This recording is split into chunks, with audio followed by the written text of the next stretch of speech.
Maintenant, nous allons parler du composant image de Next.js. Le composant image va nous permettre de gérer les images de manière beaucoup plus performante avec notre framework. Pour ça, je me suis importé une image ici que j'ai récupérée de la banque d'images libre de droit Unsplash et je l'ai glissée dans le dossier public. Je rappelle que le dossier public regroupe tout ce qui est média. Maintenant, ce que je vais faire, c'est importer mon image. Import, je lui donne un nom, ma image, from, et je vais aller chercher donc dans le dossier public et je vais aller chercher donc le fichier image.jpg. Je vais également importer mon composant import image from next image. Et donc je vais me l'afficher juste après mon H1. Hop. Donc ici, je vais faire un image et je l'importe comme un composant. On va avoir une erreur parce qu'il va attendre 4 attributs obligatoires. Le premier c'est source, c'est normal, hein, sinon il n'y a pas d'image. Et ici on va lui donner du coup notre myImage que l'on a importé juste en haut.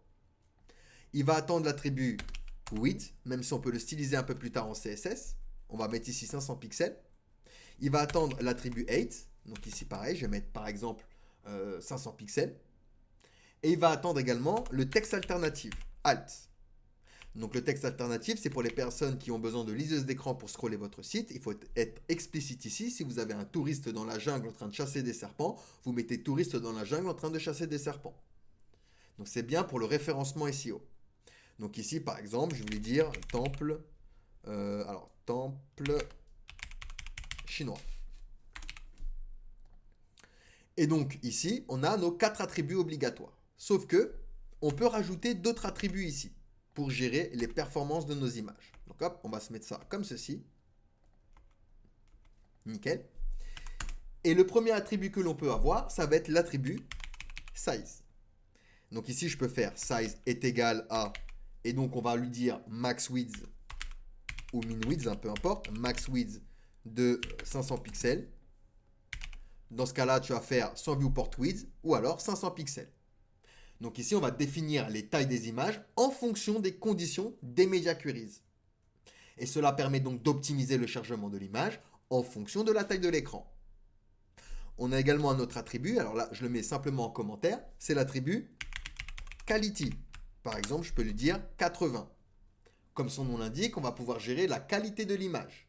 Ça va être entre 1 et 100, et plus la valeur est élevée, meilleure la qualité de l'image sera. Mais attention, le temps de chargement peut augmenter. On a également priority. Donc ici, je peux le placer à true, par exemple. Ça va indiquer que l'image doit être chargée en priorité. C'est utilisé pour les images importantes qui doivent être chargées immédiatement, comme les images au-dessus de la ligne de flottaison, par exemple. Donc ça aussi, je me le mets en commentaire. On a également le placeholder et on peut placer à blur. Donc ça va mettre un flou lorsque l'image met du temps à charger au niveau de notre image. Vous voyez, ici, il y a eu un flou. Je ne sais pas si vous avez vu, c'est assez rapide. Donc, on va pouvoir gérer un flou ou d'autres. D'accord? On peut mettre ici blur ou on peut également mettre empty pour aucun effet de remplissage. On a également la fonction onload. Donc ici, par exemple, je rentre simplement une fonction qui va loguer image chargée. Donc, c'est une fonction qui va être appelée lorsque l'image commence à se charger. Elle est utilisée pour effectuer des actions au début de chargement de l'image. De la même manière, on aura onError. Donc pareil, je lance une fonction qui va simplement loguer erreur de chargement. Et donc c'est une fonction qui va être appelée lorsque le chargement de l'image échoue. Elle est utilisée pour gérer les erreurs de chargement d'image et effectuer des actions spécifiques. On a également loading. Alors hop, pardon, c'est loading. Et donc ici, on peut mettre lazy. Ou encore, on peut mettre Heiger, comme ceci. Donc ça indique si l'image doit être chargée de manière paresseuse. Donc, c'est quoi la manière paresseuse? La manière paresseuse, c'est le lazy. Hop.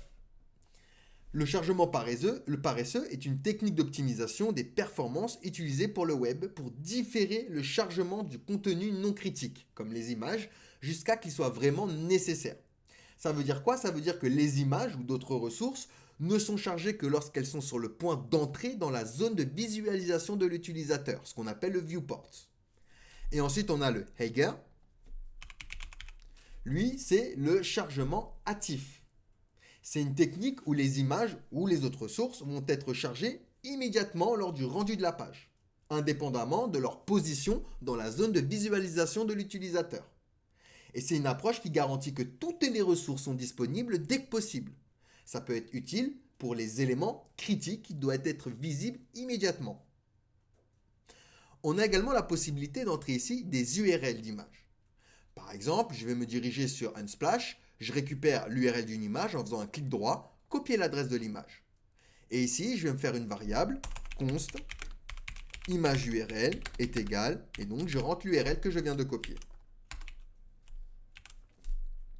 Maintenant, à la place de ma image, je rentre l'URL. Et je viens ici. Et bien, je vais avoir une petite erreur. Alors, on peut simplement, tac, tac, tac, se mettre ça en commentaire, et Kalichi également. Hop. On va avoir ici une petite erreur. On va nous dire ici invalide source props, etc. Pourquoi? Parce qu'il va falloir configurer Next.js pour lui dire tu acceptes les images qui viennent de cette URL. Comme pour l'authentification, lorsque vous utilisez les connexions comme Google et GitHub, généralement vous avez une image de profil que l'on peut récupérer directement. Et ben on va devoir configurer Next.js pour lui dire accepte les images donc, qui viennent de cette URL là. Pour ça, on va venir donc récupérer, vous voyez ici le image.unsplash.com. Hop. Et on va se diriger sur le fichier nextconfig.js qui est juste ici. Et à l'intérieur, on va pouvoir rentrer donc la propriété image qui va être un tableau, un objet qui lui va récupérer le remove pattern qui lui sera un tableau d'objets et chaque objet va représenter un URL. On aura donc le protocole, et le protocole ici c'est HTTPS, il vient donc ici de HTTPS au niveau de l'URL, c'est le protocole donc du lien. On va pouvoir entrer le host name. Alors le host name c'est ce qu'on a copié, donc c'est image.unsplash.com. Alors ici hop c'est 2 points. Et on va pouvoir rentrer le passname. Et donc ici, passname, on va pouvoir lui dire par exemple 2 astérisques comme ceci. Le double astérisque signifie que tous les chemins d'image sont autorisés. Une fois que vous avez fait ceci, il va falloir relancer l'application parce que Next.js n'aime pas trop que vous touchiez à ce fichier lorsqu'il est déjà lancé en localhost. Donc je relance mon application.